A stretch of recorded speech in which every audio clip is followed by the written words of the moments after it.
out of Afghanistan. Millie was said to be appalled whenever Donald Trump ordered him to do something. Oh, not so fast, Mr. President. Also this, remember Steve Bannon, top advisor to President Trump? He says that he frequently demanded the Pentagon answer basic facts about the U.S. presence in Afghanistan, including where billions of dollars in U.S. aid were going and how many troops and contractors were on the ground.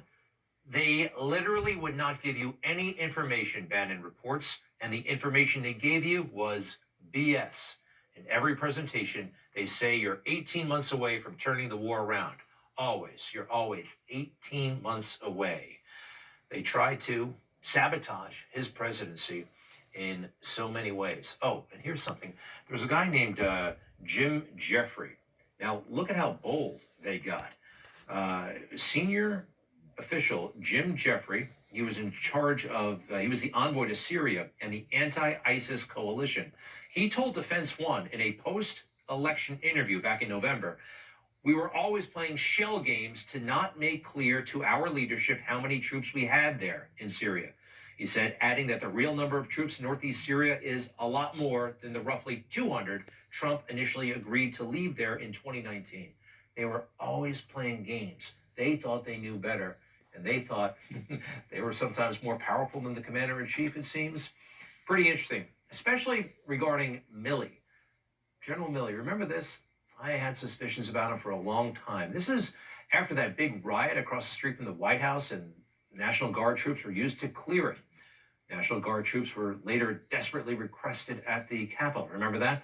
Anyway, this is a pretty harmless picture, in my opinion. The president, the defense secretary, and General Millie. General Millie needed to signal to the swamp that he wasn't loyal to the president.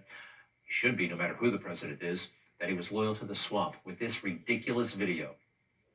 As many of you saw, the result of the photograph of me at Lafayette Square last week, that sparked a national debate about the role of the military in civil society.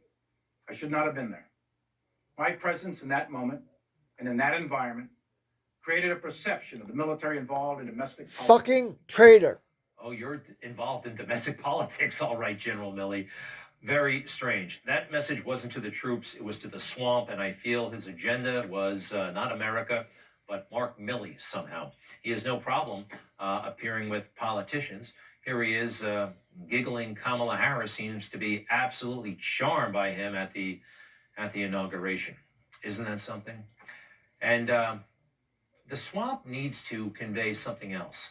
That January 6th of this year was the worst thing that ever happened. They've been lying about it in so many different ways, and we're finding out the truth. Slowly but surely we are. And you may have seen this picture, which seemed to show Capitol Police kind of offering directions to where the Senate chamber was located. Now we're seeing video that backs this picture up, and the idea that, yes, Capitol Hill Police may have been, some of them, cooperating with these guys. Listen up. The police here are willing to work with us and cooperate peacefully, like our First Amendment allows.